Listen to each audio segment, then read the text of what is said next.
Hello friends, நம்ம இந்த வீடியோவில் பார்க்க போகிறது மாதம் இஎம்ஐயில் லோன் கட்டுறீங்களா நீங்கள் அப்படின்னா உங்களுக்காக ஆர்பிஐ ஒரு சூப்பரான விதியை அறிமுகம் செஞ்சுருக்காங்க. இந்த புதிய விதி என்னன்னு தான் இந்த வீடியோவில் பார்க்க போகிறோம். நீங்கள் யாராவது வங்கியில் கடன் வாங்கியிருந்தீங்கன்னா கண்டிப்பாக இந்த வீடியோ உங்களுக்கு பயனுள்ளதாக இருக்கும். வீடியோ இறுதி வரைக்கும் ஸ்கிப் பண்ணாமல் பாருங்கள். வீடியோ பார்க்கறதுக்கு முன்னாடி நீங்கள் இந்த சேனல் ஒன்றும் சப்ஸ்கிரைப் பண்ணலாம்னா கீழே இருக்கிற ரெகுலர் சப்ஸ்கிரைப் பண்ணி கிளிக் பண்ணிக்கங்க. கூடவே பக்கத்தில் இருக்கிற பெல் ஐக்கான் கிளிக் பண்ணிக்கங்க. அப்போ தான் நாங்கள் போடக்கூடிய பயனுள்ள வீடியோக்களை நீங்கள் மிஸ் பண்ணாமல் பார்க்கலாம். வாங்க வீடியோக்குள்ளே போகலாம். ஆர்பிஐ எனும் இந்திய ரிசர்வ் வங்கி இஎம்ஐ செலுத்துவதில் புதிய விதிகளை அறிமுகப்படுத்தியுள்ளது. மாதாந்திர தவணைகள் மூலம் கடனை திருப்பி செலுத்துவதற்கு குறிப்பிடத்தக்க மாற்றங்களை அறிமுகப்படுத்தியுள்ளது இந்த ரிசர்வ் வங்கி. இந்த புதிய விதிகள் வெளிப்படைத்தன்மையை அதிகரிக்கவும் கடன் வாங்குபவர்களின் பாதுகாப்பை மேம்படுத்தவும் வழிவகுக்கும். வீட்டு கடன்கள், கார் கடன்கள் மற்றும் தனிநபர் கடன்கள் மீதான எதிர்பாராத கடன்களை மாற்றங்களை தடுப்பதை நோக்கமாக கொண்டுள்ளது. சமீப காலங்களில் பல கடன் வாங்குபவர்கள் திடீர் இஎம்ஐ அதிகரிப்புகள், இஎம்ஐ செலுத்துவதற்கான கால நீட்டிப்புகள் மற்றும் தெளிவற்ற கடன் விதிமுறைகள் போன்ற சிக்கல்களை எதிர்கொண்டுள்ளனர். அதாவது நீங்கள் 10,000 ரூபாய் இஎம்ஐ கட்டி வந்துள்ளீர்கள் என்றால் திடீரென உங்களது வங்கி இனி 15,000 கட்ட வேண்டும் என்று சொல்லலாம். அல்லது ஒரு வருட இஎம்ஐயை இனி 1.5 வருடம் என்று கூட உயர்த்தலாம். இதை தடுக்கவே ரிசர்வ் வங்கி புதிய விதிகளை கொண்டு வரப்பட்டுள்ளன. கடன் வாங்குபவர்களை இது போன்ற எதிர்பாராத மாற்றங்களிலிருந்து பாதுகாக்கும் வகையில் விதிகள் கொண்டு வரப்பட்டுள்ளன. ரிசர்வ் வங்கியின் புதிய வழிகாட்டுதலின் கீழ் முக்கிய மாற்றங்கள் செய்யப்பட்டுள்ளன.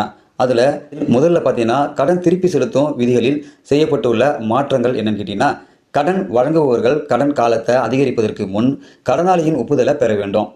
வட்டி விகித உயர்வு காரணமாக இஎம்ஐ அல்லது கால வரையறையில் ஏதேனும் மாற்றம் இருந்தால் தெளிவாக தெரிவிக்க வேண்டும். கடன் வாங்குபவர்கள் கடன் வாங்குவதற்கு முன் முழுமையான கடன் விவரங்களுடன் ஒரு முக்கிய உண்மை அறிக்கையை, அதாவது கேஎஃப்எஸ்ஐ பெற வேண்டும். கடன் வாங்குவோரின் ஒப்புதல் இல்லாமல் தானியங்கு இஎம்ஐ அதிகரிப்பு அல்லது கால நீட்டிப்புகள் செய்ய அனுமதி இல்லை. முன்கூட்டியே செலுத்தும் கடன்கள் இன்னும் வெளிப்படையாக வேண்டும். கடன் அறிக்கையின் வட்டி மற்றும் மற்ற விதிகள் பற்றிய விவரங்கள் தெளிவாக இருக்க வேண்டும். முன்பு வங்கிகள் உள்ள இஎம்ஐயை அதிகரிக்கலாம் அல்லது உங்களிடம் கேட்காமலேயே உங்கள் கடன் காலத்தை நீட்டிக்கலாம். இப்பொழுது கடன் வாங்குபவர்கள் இதில் முழு கட்டுப்பாட்டை கொண்டுள்ளனர். அவர்களை கேட்காமல் எதுவும் செய்ய முடியாது. கடன் வாங்கும்போது வழங்கப்படும் முக்கிய உண்மை அறிக்கை, அதாவது கேஎஃப்எஸ்ஐ இப்பொழுது அனைத்து கடன்களுக்கும் கட்டாயமாக்கப்பட்டுள்ளது. கடன் தொகை எவ்வளவு, அனுமதிக்கப்பட்ட வட்டி விகிதம் எவ்வளவு, கடன் காலம் மற்றும் இஎம்ஐ விவரங்கள் என்ன, வட்டி விகிதம் என்ன, கடனுக்கான மொத்த செலவு எவ்வளவு, மற்ற அனைத்து கட்டணங்கள் குறித்த விவரங்கள் முறையாக இதில் இடம்பெற்று இருக்க வேண்டும்.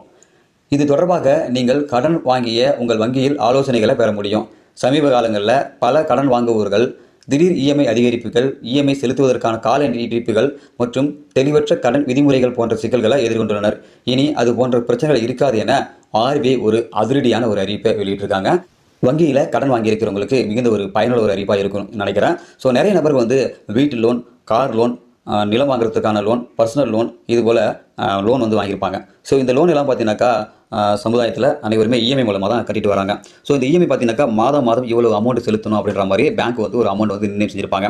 ஸோ அது பார்த்தீங்கன்னாக்கா ஒரு வருஷத்துக்கு ஏற்றா போல் ஒரு ரெவோ ரேட் ஏறப்பெல்லாம் பார்த்தீங்கன்னாக்கா பேங்க் என்ன பண்ணணும்னா திடீர்னு அமௌண்ட் ஜாஸ்தி பண்ணிவிடும். கேட்டால் ரெவோ ரேட் ஏறிடுச்சு அப்படின்னு சொல்லுவோம். திடீர்னு பார்த்தா அமௌண்ட் குறைப்பாங்க. திடீர்னு பார்த்தீங்கன்னாக்கா ஒரு வருஷத்துக்கான அமௌண்ட் 1.5 வருஷம் கட்டுற மாதிரி பிளான் பண்ணிட்டு இருப்பாங்க. ஸோ இது போல் மக்கள் அதாவது கடன் வாங்குறவங்க வங்கி எப்பயுமே கேட்காது. இது போல் உங்களுடைய அமௌண்ட் நான் ரெவோ ரேட் மூலமா அதிகப்படுத்தியிருக்கோம் அப்படின்ற காரணத்தை எங்கேயுமே சொல்லாமல், மக்களுக்கு எந்த ஒரு விழிப்புணர்வுமே கொடுக்காம, ஒரு எஸ்எம்எஸ் கூட அனுப்பாமல் திடீர்னு பார்த்தீங்கன்னா லோன் அமௌண்ட் அதிகப்படுத்திடுவாங்க. ஸோ இதனால் பார்த்தீங்கன்னாக்கா சாமானிய மக்கள் பெருமளவில் பாதிக்கப்படுறாங்கன்ற காரணத்தால் இதை சரி செய்யறதுக்காக ஆர்பிஐ இந்த ரூல்ஸை கொண்டு வராங்க. ஸோ இனி வரும் காலங்களில் வங்கி கடன் வாங்கி இஎம்ஐ செலுத்துவராக இருந்தீங்கன்னா கண்டிப்பாக இந்த முறையை நீங்கள் பின்பற்றி உங்களுடைய இஎம்ஐ அதிகரித்திருக்கா இல்லையான்றதை நீங்கள் தெரிஞ்சுக்க முடியும். அது மட்டும் இல்லாமல் இது சம்பந்தமான டவுட் ஏதாவது இருந்தால் கூட நீங்கள் டேரெக்டாக பேங்க்கில் போய் கேட்கலாம் அப்படின்னு சொல்லியிருக்காங்க.